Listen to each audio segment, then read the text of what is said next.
再后来，秦玉衡被灭门，大师兄长期不知所踪，云穗嫁给了顾江，生下了顾家如今的老三，顾朝夕。可我听说，云穗在嫁给顾江之前，就已怀有身孕。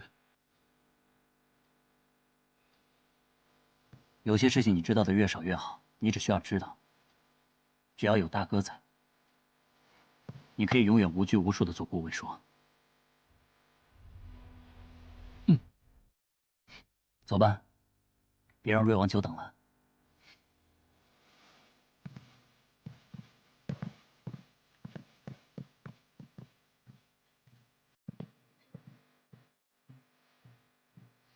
原来三弟，我从前不知，四弟跟大哥私下这般亲厚，就是不知大哥打着何种算盘，是真心交好，还是想要得到四弟的支持？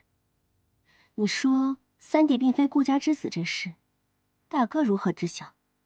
四弟又从何得知？二姐邀我前来，就是为了让我看这个？自然不是，我今日叫你来，本来是想让你帮我选一件衣裙。不过，如果三弟当真不是顾家人，弟媳如何打算？这些捕风捉影的话，想必二姐是不会轻信的。弟媳这样说，我便知晓了。走吧，既然瑞王相邀，我们也别让他久等了。不过你说，瑞王为何忽然宴请？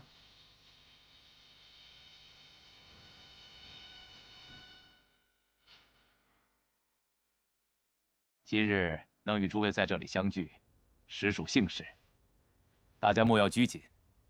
我同朝生多年以书画交友，结识的红颜更是承蒙玄机的照拂。问双呢，也算是我看着长大的。这位顾家老三，虽然今日不在，但我与朝生亲厚，便也全将你当作是弟媳了。雨落不敢，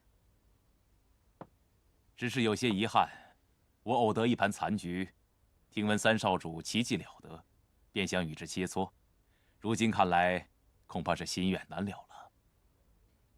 有何难了？王爷既有如此兴致，我便差人去寻。王爷，我也曾就棋局同夫君多次探讨。若王爷想寻对弈之人，不知于洛可否一试？美人相邀，我自然是无法拒绝的。来人！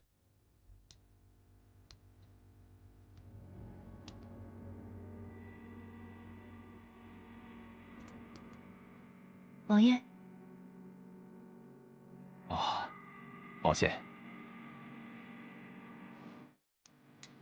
王爷有心事。唉，如今匪患初平城外暴雨，致山体滑坡，将银崖寺冲垮。父皇因皇帝的事一病不起，我本不欲管这些，但此刻我才明白自己的无力。若能选择，我宁愿每日观棋斗画，在太平盛世之下做一名闲散王爷。啊，今日难得大家相聚，不说这些了，继续。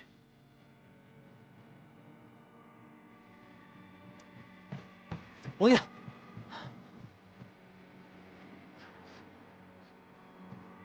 啊，府中有要事，今日不能陪大家尽兴了。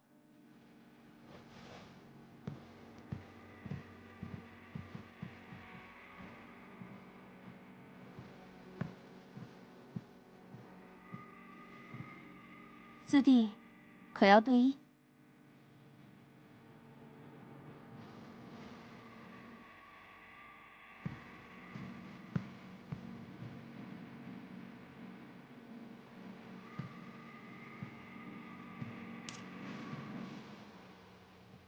可惜这棋局未完。不过弟媳，对弈瑞王，你怎会如此不藏锋芒？也不怕他输了棋局，迁怒于你？瑞王棋技精湛，看似随意无章，实则步步为营。难道这盘棋你会输？时局尚早，还未可知。果然是观其如观心，弟媳可有观其难辨其心之人。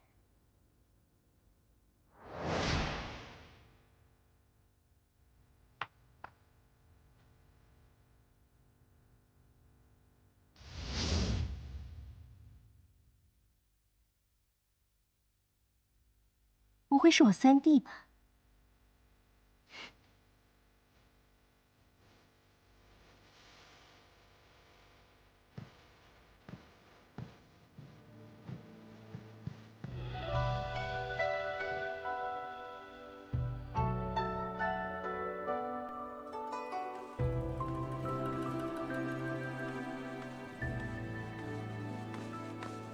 阿洛，那天我是……对不起。咱们还能回到从前吗？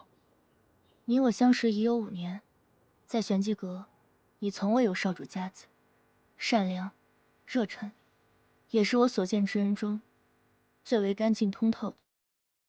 你对我来说，不仅是同门少主，我也是真心将你视为我亲弟。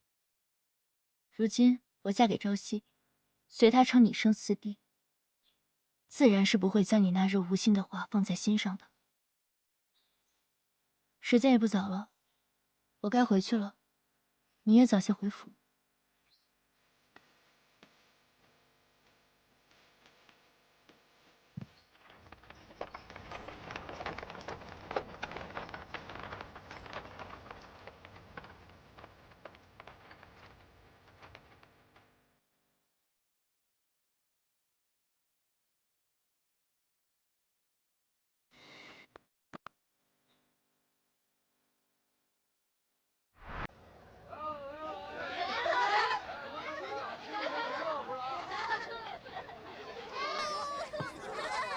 这不是顾家的三公子吗？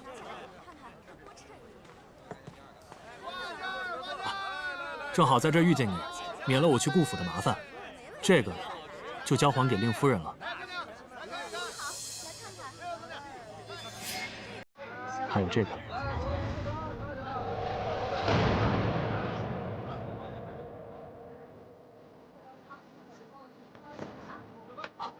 那就辛苦顾公子了，小的先告退了。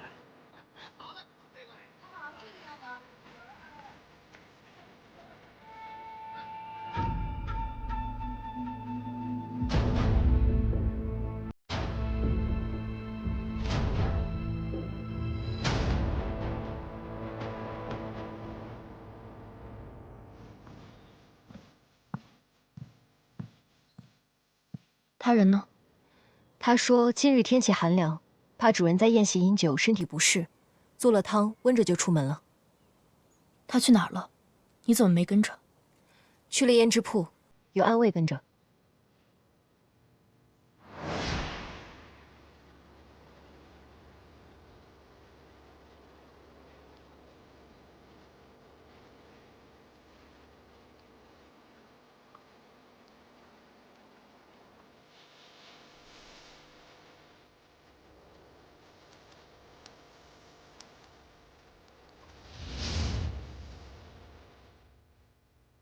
他做了什么汤？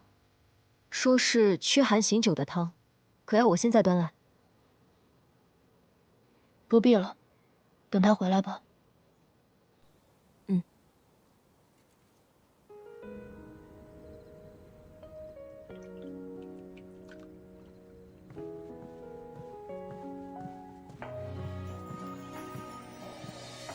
主人，他说这汤要热着喝。下去吧。可相思悲，为一个谁？自知往事纷飞，情难追。流到的轮回，参不透是非。与你错对，我有愧。烛红沉睡，我敬一杯，别当此场相陪。风月泪，你笑凄美，同路快走，你别管我。我又怎会丢下你不管呢？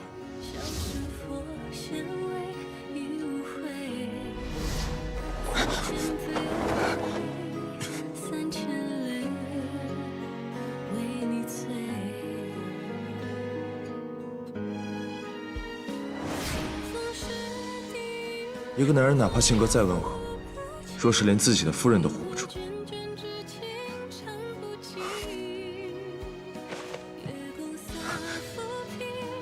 不必担心，我去就好。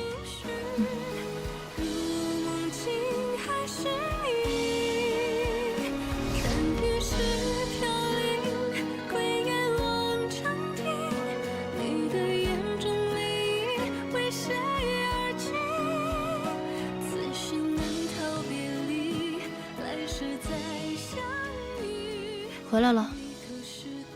嗯。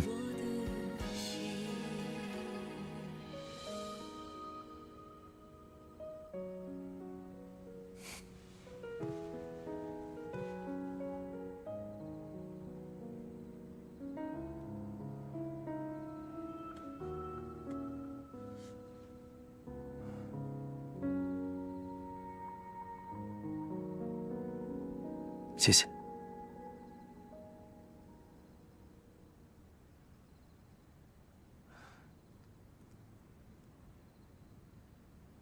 早点休息。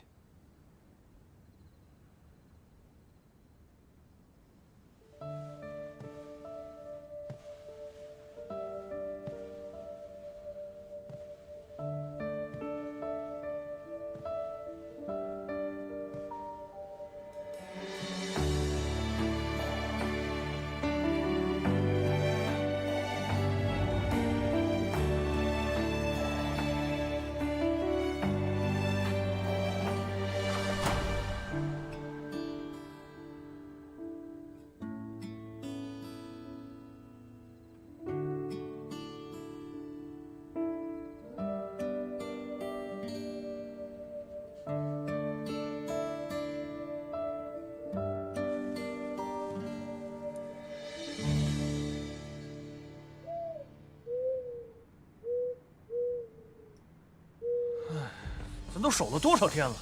哎，谁？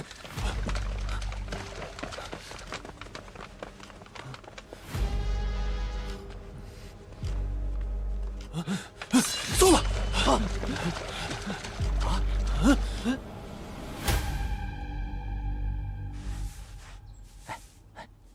听说了吗？昨天夜里，衙门那9个人认领的尸体被盗走了。啊？什么人会大半夜的盗尸体啊？哎呀，说的就是啊。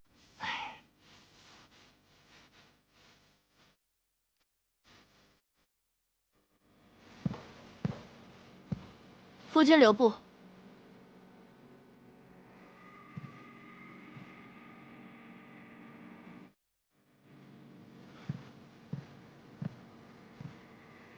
夫人何事？那具尸体本就疑点颇多，如今遭窃，夫君何人所为？在下不知。城外云崖寺坍塌，已殃及周边百姓。我看过朝夕店铺之前的账目，从前他便免费看诊和募捐。我想以他的名义捐赠一批物资。你既已决定好去做便是。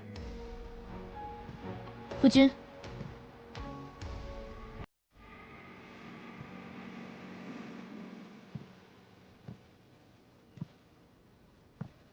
城中最近有些流言，说衙门那具尸骨便是朝夕，所以我希望你能随我一同出面。但你无需担忧，他从前的募捐从未留名。你只需要在殿内清点，随后在马车内静候便好。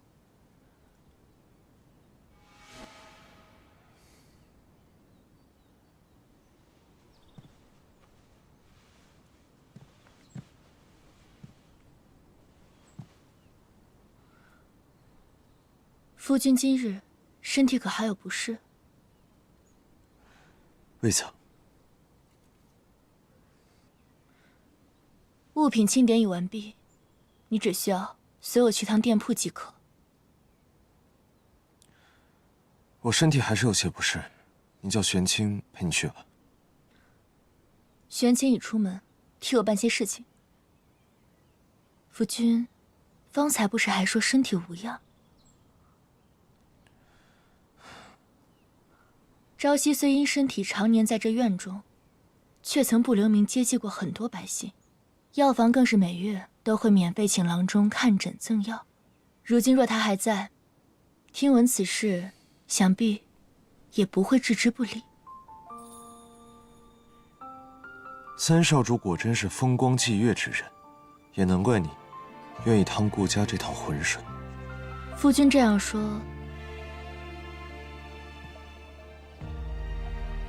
像是吃味了。自然不是。诛伐之事虽是因春风醉引起的，不过我会尽全力补偿你的。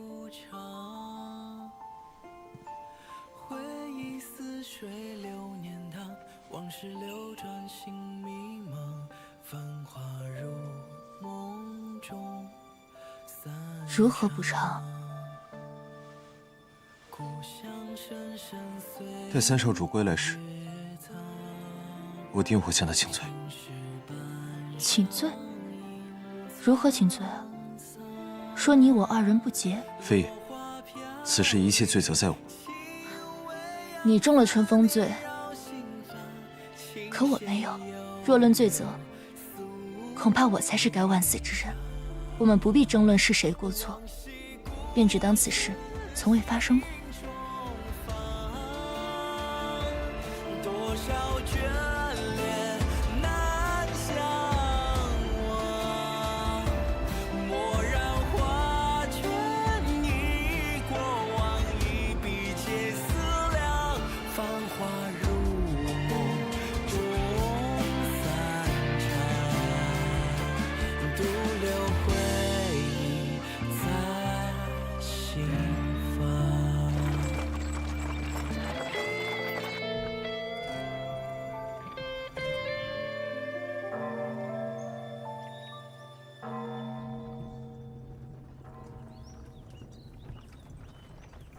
来，把这抬过去。施主，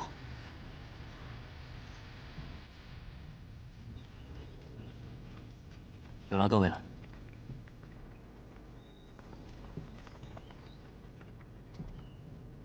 我们不去云崖寺吗？带你去个地方。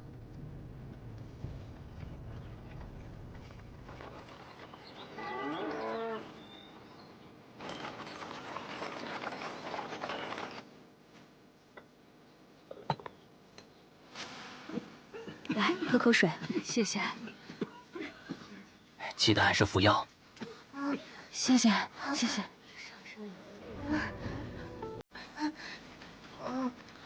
儿子来，让大夫给看看啊。哎呦。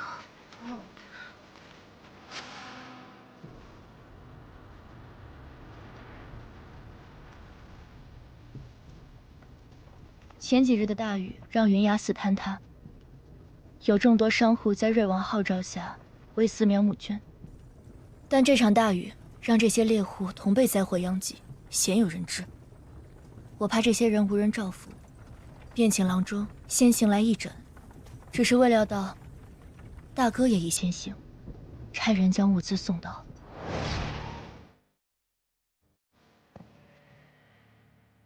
啊，府中还有要事，今日不能陪大家尽兴了。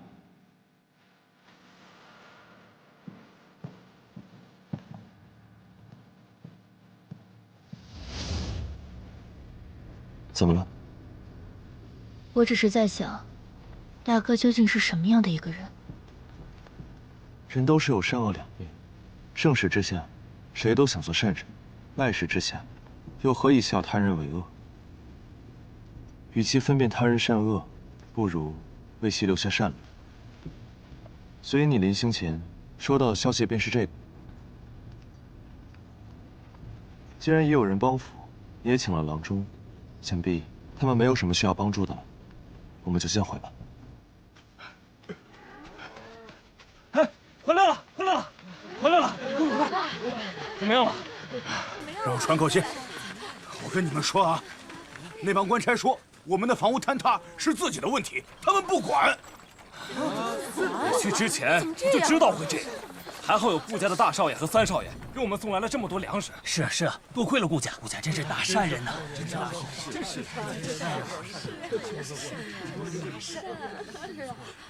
还有一件事，银崖寺的墙不也被冲塌了吗？啊！银崖寺的人今天修缮，在被冲垮的墙角发现了一具尸体。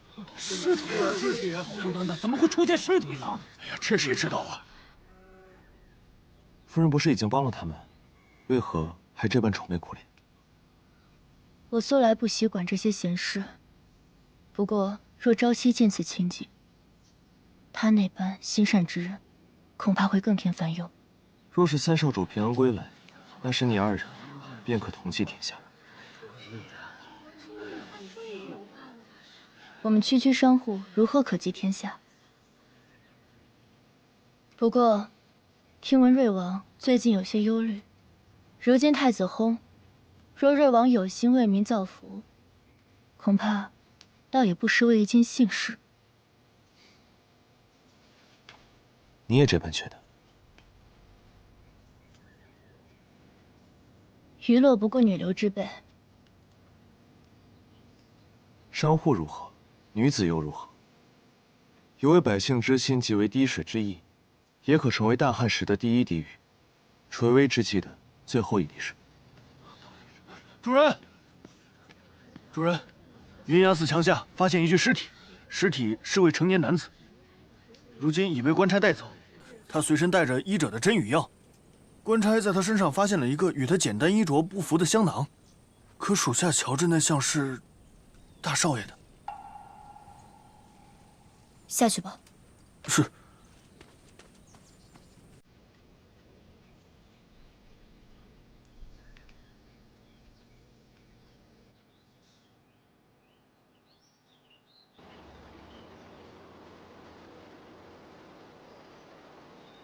若尸体一早就被埋在院墙之下，雨水冲塌围墙时就该被发现。夫君是觉得那具尸体是坍塌了之后被人放到那儿的？你觉得人是被他杀的？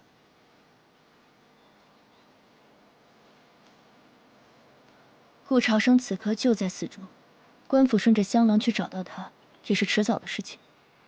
常人若听到这样的事情，不是应该先关注尸体身份？你又未见到尸体，为何先关心起凶手啊？毕竟此事与大哥有关。难道你就不好奇，死者是谁？大哥不是带了一位郎中来试探我的病情，不是他吗？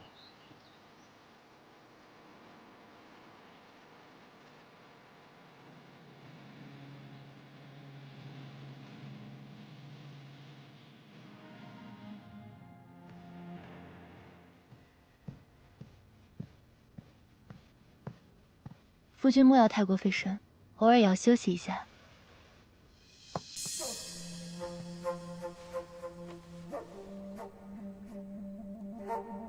这个月新进的一批药材已经到了，玄清今日去清点，我也让他将适合调养你身体的药材先带回来。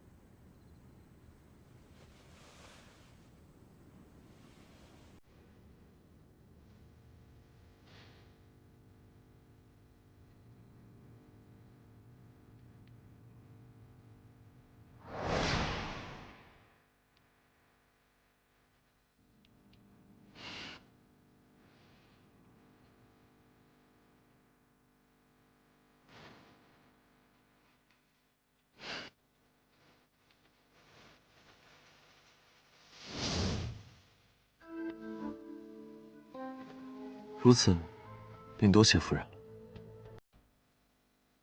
你我之间何必说这些？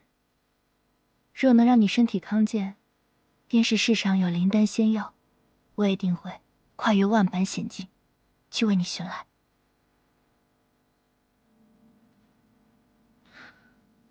夫君不是很喜欢这油带酸涩的葡萄，若喜欢，便多吃几颗。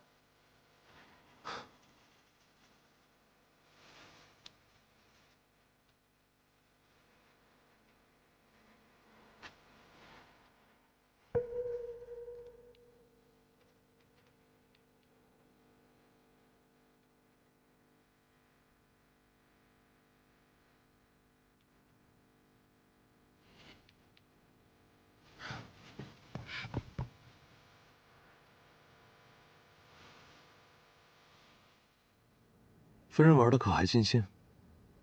未曾。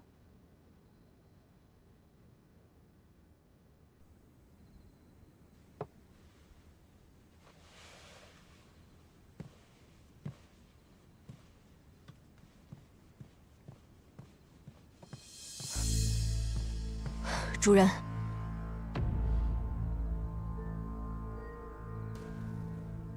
但说无妨。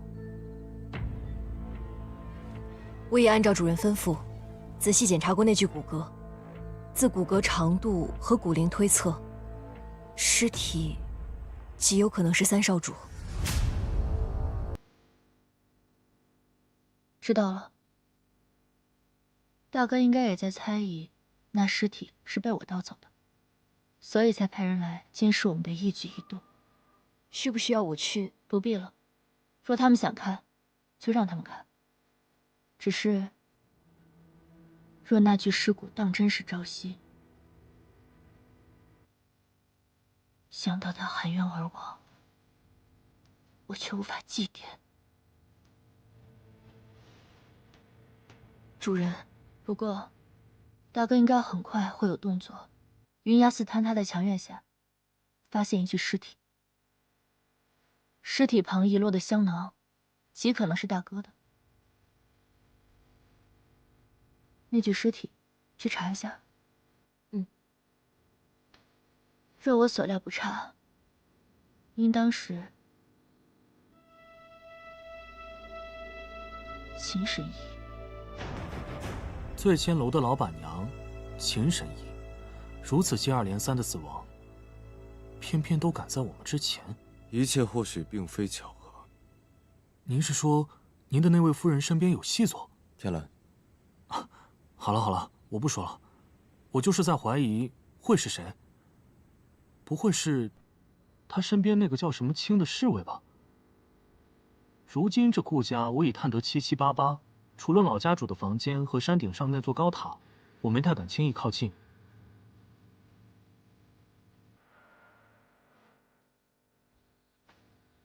情况如何？就那样吧。顾朝生看起来和普通的商户没什么区别。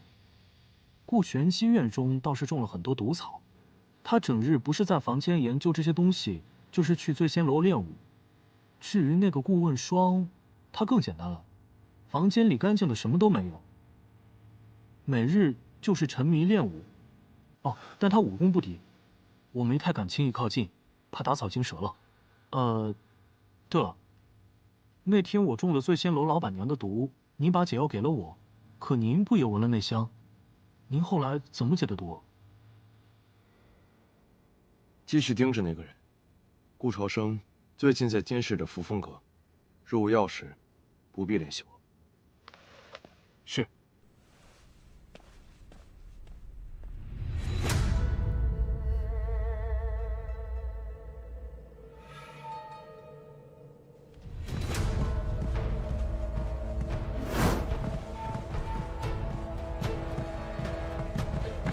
谁？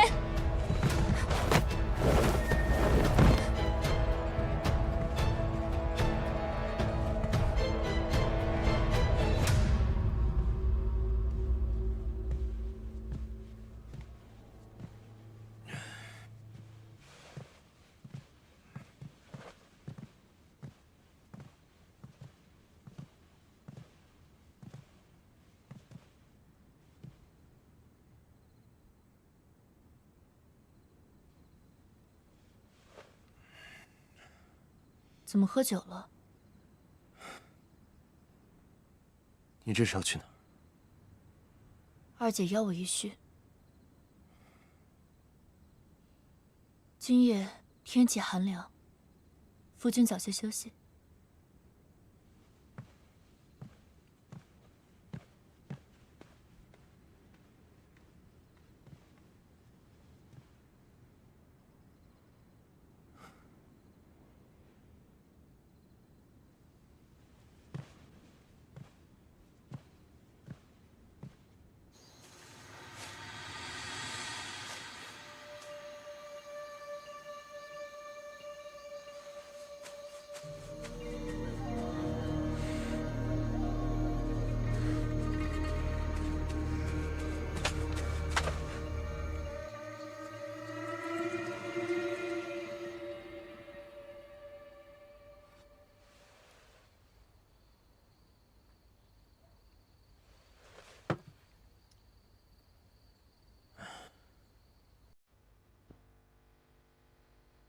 为何造化弄人？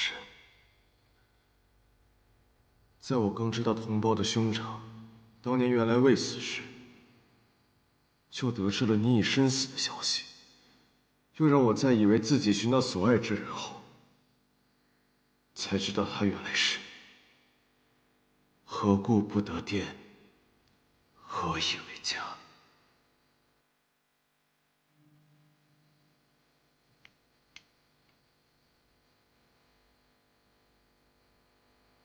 原来因为我在，他连祭奠你都做不到。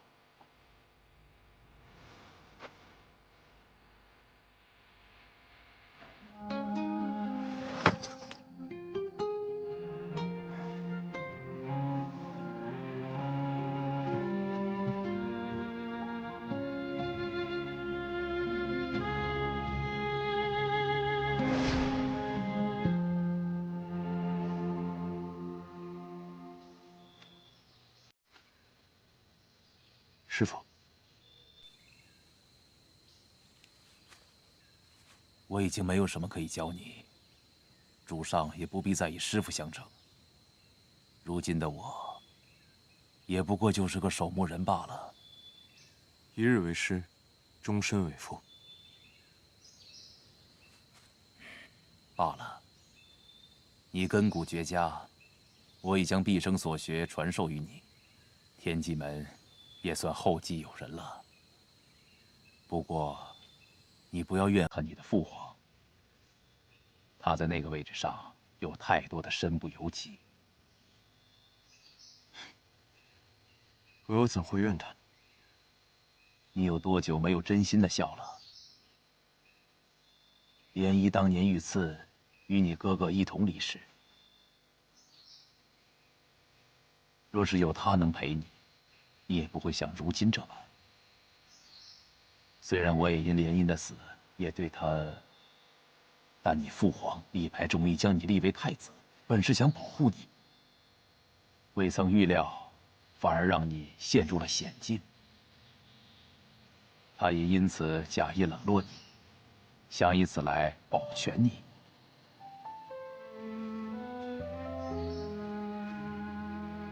这里为何有座新坟？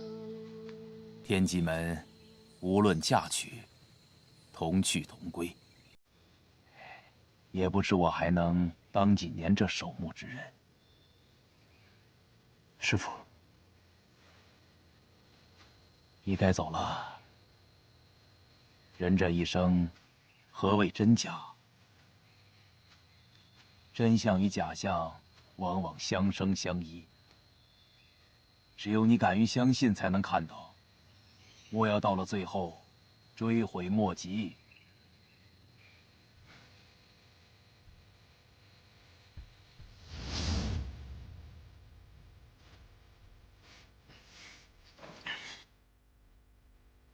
为师面容，心已细，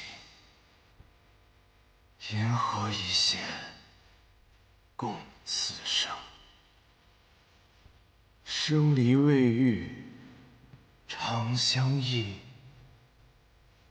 夜梦频寻，影难成。命途多舛，各天涯，兄弟情深，似海家。幽冥何处寻无兄？星辰闪烁，雷电降。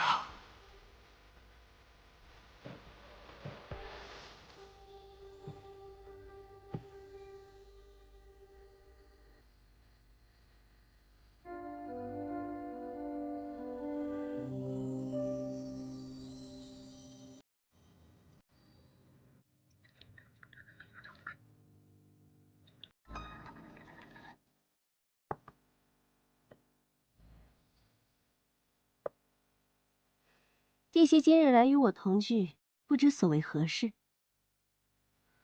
二姐前几日不是一直邀我一聚，只不过不知为何二姐会在这茶楼。是，这几日我想着为醉仙楼办一个重开大典，也在届时宣布易主的事情，这才想着知己知彼，提前到旁边这家店看一看。弟媳可要好好帮我看看。我本想着在当日献舞，不知弟媳能否指点一二？娱乐功底浅薄，怕难陪二姐舞姿。谁说的？弟媳素州一舞可是惊艳四座呢，不知我今日可有幸得见？宿州这样小地方的小事，都逃不过二姐的耳目。二姐真是让人惊喜。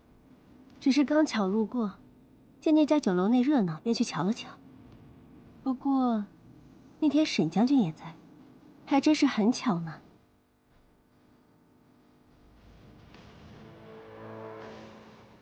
二姐此刻还在忧心于我，不如还是担心担心自己。我怎么了？弟媳是怕我舞姿笨拙，当众献丑？二姐的舞姿自然是极美，只不过醉仙楼临时易主，本就古怪。前老板娘离奇遇害，她遇害又与我无干系，我这可是正当买卖。那是自然，只不过如今顾家这艘船本就在颠簸摇曳，此时二姐大办开业大典，若是为了吸引有心之人，你我今日一叙便已足够。弟媳的话我记下了，只是我很诧异，你竟会愿意这般提点相告。二姐不也是送了我一份大礼？我哪有什么大礼？若是我这儿有什么能入得了弟媳的眼的，自可随意拿去。赠人以彼，是护身厚礼，还是图穷匕现？还是要看使用之人。弟媳所言的使用之人，是你，还是我？二姐以为杀手与暗探的区别为何？杀手需要武器，暗探不需要。武器会让暗探暴露身份，对于暗探而言，世间万物，乃至对手的武器，皆能为我所用。时间不早了，我先回去了。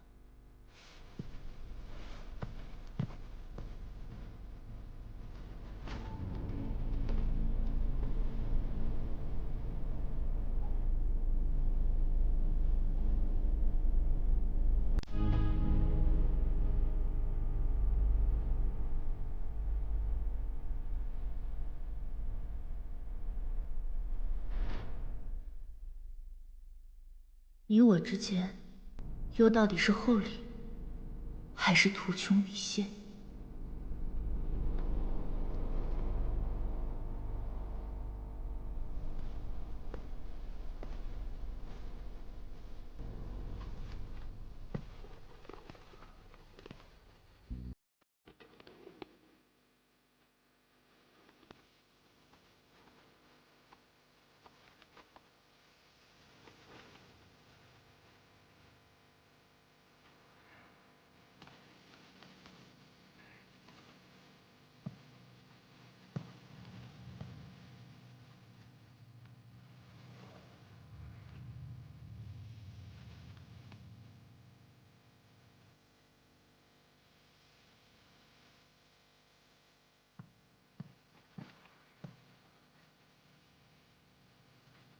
主人，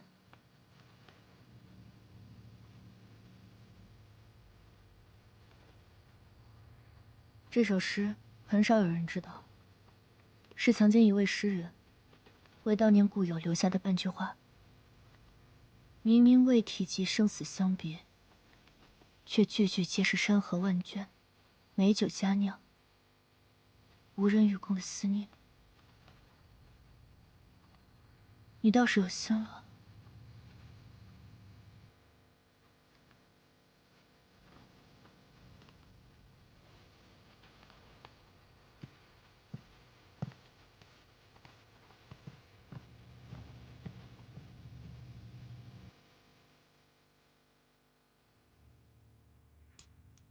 大少主院里可有差人来？未曾。他倒是比我想的要沉得住气。按照主人吩咐，这几日我暗中跟随大少主，家主将他拒之门外，他又暗中去了玄机阁。只不过顾玄无言。主人料定他今日会来，是因为香囊一事，官府已经要查到他头上。他若是想借用玄机阁之力，今日我与二姐一叙，他自有意提起，在宿州曾见过我为沈将军献舞。那日任务隐秘进行，只有你我二人知晓。主人，天子任务隐秘，我绝不会向任何人提起，更不会做出泄密之事。起来吧，我自然是信任你的。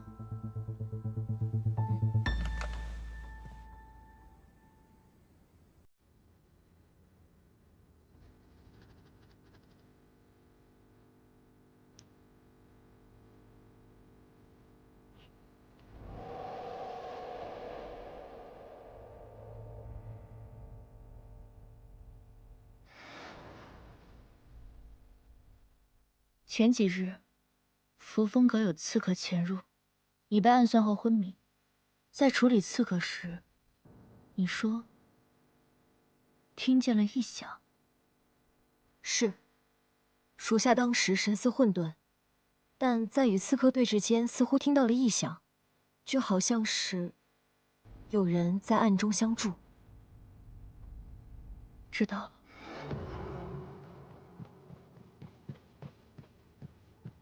三少主夫人，衙门今日因尸体失窃一事差人来问，大少主让您过去，说有几个问题想问您。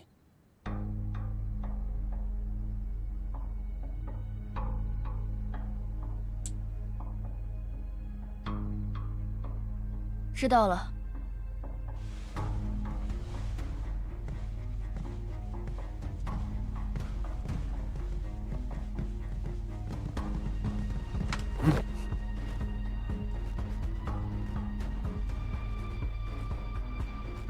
你留下便好，我去就回。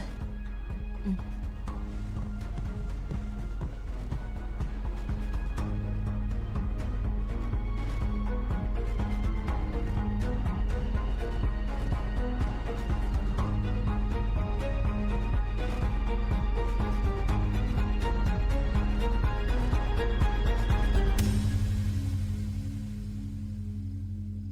你可知罪？那便要看大哥定我何罪。衙门里那具无人认领的尸骨，现在何处？既无人认领，我又如何知晓？那我换个问题：今日你的侍卫在何处？今日，药房新进了一批药材，我便差他去做了清点。若大哥有任何不适，我明日也可以让他去准备些药材补品，为大哥送来。清点。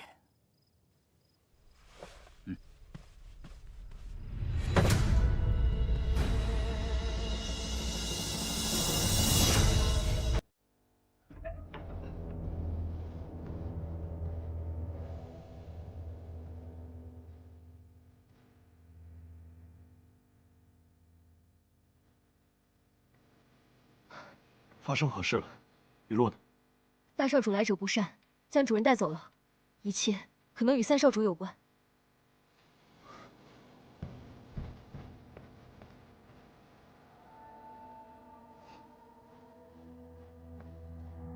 你可识得这是何物？倘若这骸骨不是顾朝夕，为何要将其道出偷偷掩埋？如果顾朝夕已死，扶风阁里那位又是谁？你费尽心思进入顾家，就是为了玄机阁阁主之位？只可惜，玄机阁虽掌控情报命脉，但却始终依附于顾家。且不说顾朝夕的死是否与你有关，倘若有一日父亲知道此事，你认为他会留你？大哥希望我如何？看来弟媳倒是识趣。我本以为要与你多费一番周折。好啊，明人不说暗话，想要玄机阁可以，但必须归顺于我。助我登上顾家家主之位，否则这玄机阁的主人可以是你，也可以是其他人。哼，你这是何意？三少主不能进，三少主。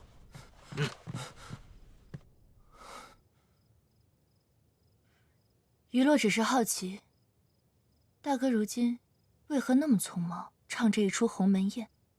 你这是要反悔？如今人赃并获。这骸骨，无论是交给衙门还是父亲，骸骨？莫非大哥觉得这袋中装的是骸骨？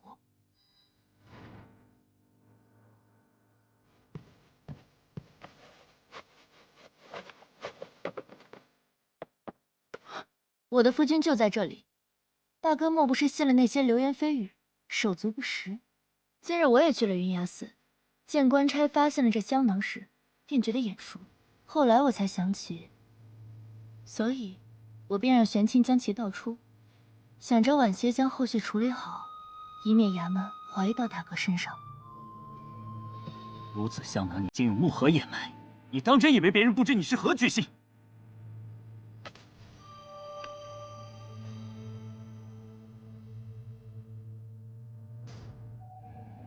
听闻大哥被家主拒绝后，去找了顾玄武，这些人都是他借给你的。可大哥以为他拒绝帮你处理香囊一事，又怎会平白无故借人手给你，来挟制于我？人并非大哥所杀，大哥又为何如此畏惧衙门的调查？至于我是何居心，寺中发现了尸体，线索指向大哥，我为顾家，自然希望为大哥善后。只是我要调查清楚，事情真相如何，也要清楚大哥是否是余洛应当搭救之人。我既能将香囊倒出，也必会将此事查得水落石出。只是权柄在我，就看大哥如何抉择了。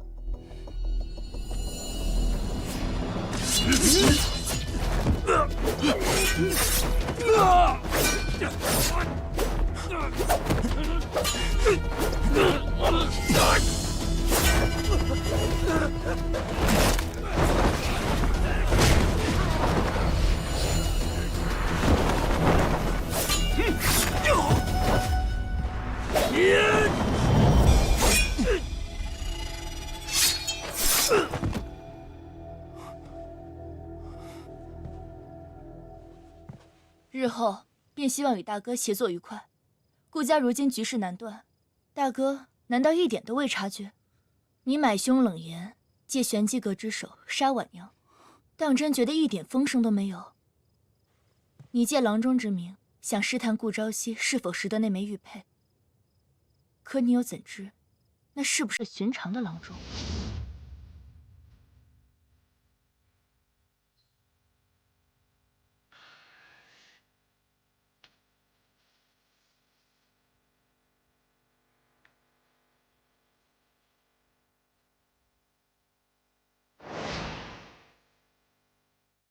事到如今，大哥觉得顾家事还只是家事。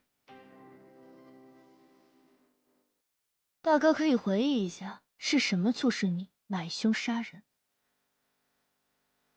又是什么契机让你带李郎中为朝夕看诊？我没有买凶杀人，李郎中也不过是我担心三弟的身体。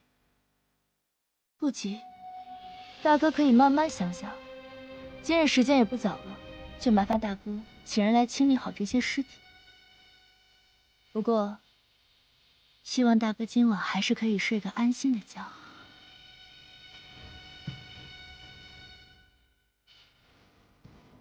我不知道顾玄武对你承诺过什么，但是日后若你遇到他，还是绕路为好。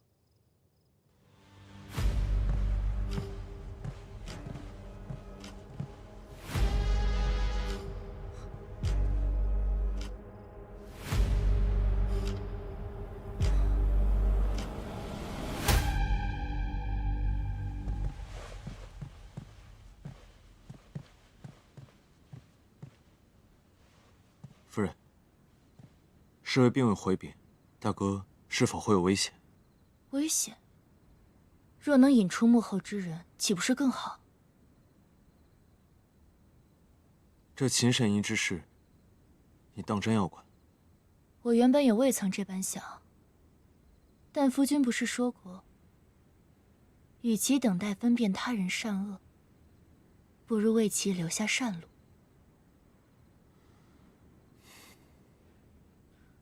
夫君如此慈悲之人，我又怎敢妄开杀戒？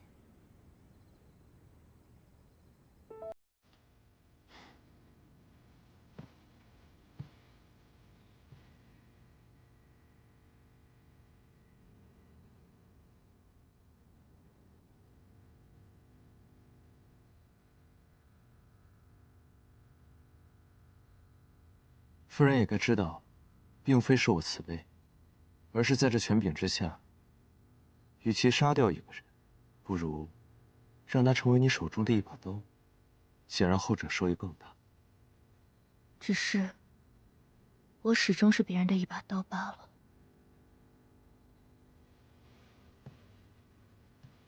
既如此，当初又何必趟这趟浑水？又何必将自己困在这里？现在这一切，当真是你想要的？夫君以为我想要的是什么？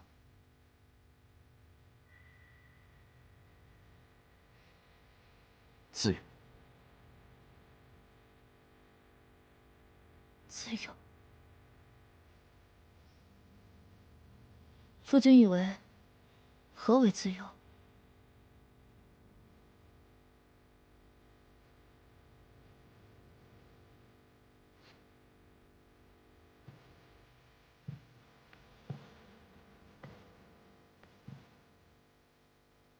飞鸟翱翔是自由，鱼游入海是自由。可既然世间有弓箭渔网，那我们眼前的自由，都不过是云烟过眼，俗世皆为樊笼。对我而言，真正的自由，是手里要有刀。为何不让玄清与你同来？他有更重要的事情去做。是吗？还是你从未相信过任何人？但今日你能来，我很开心。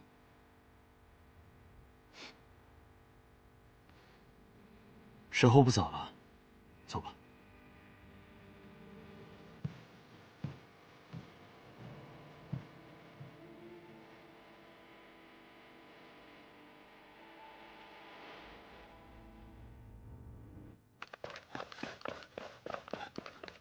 报！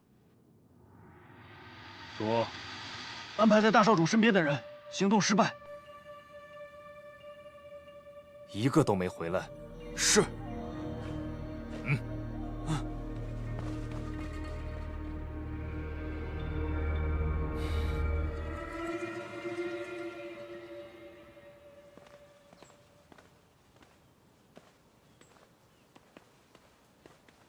夫君，你上次比试的赌注还未说过，不过我倒有个问题想问你。什么问题？夫君其实并非手无缚鸡之力吧？是夫人教得好。你昨日不是应用得很好？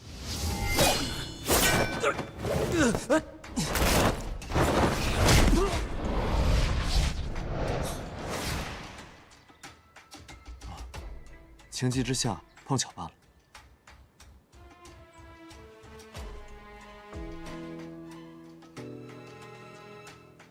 当真是碰巧。不然，夫人你觉得呢？三弟，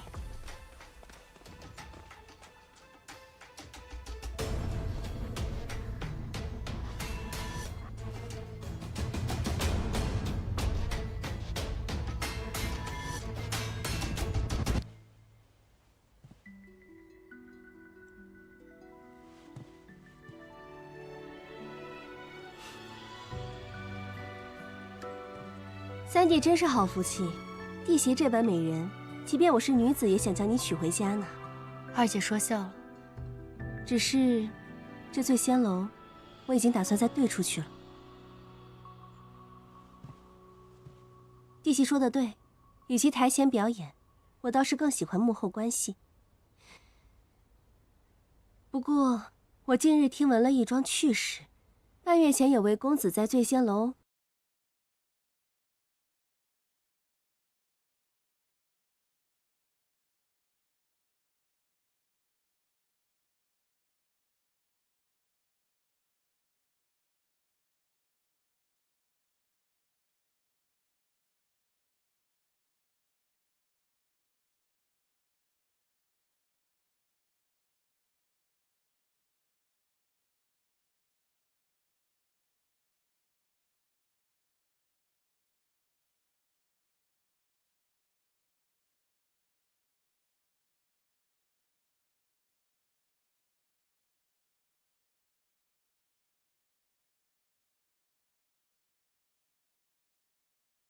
再加上用了些小手段罢了。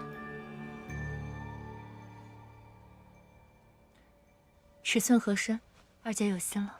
哎，凤冠还没试呢，应该快到了。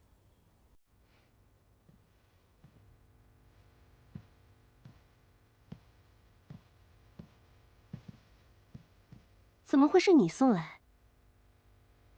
在外面碰到的，便顺手带了进来。你们聊，二姐就不打扰你们夫妻和睦了。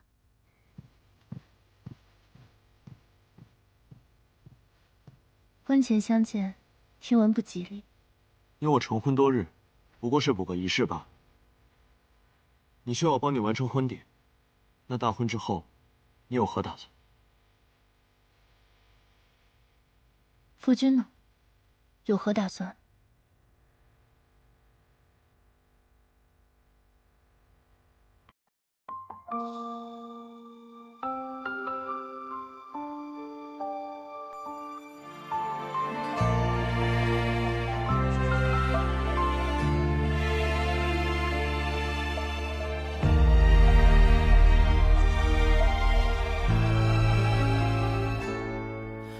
清风拂柳映斜阳，故乡深深岁月藏。青石板上映沧桑，落花飘零，轻微扬，思念绕心房，琴弦悠悠诉离殇，往昔故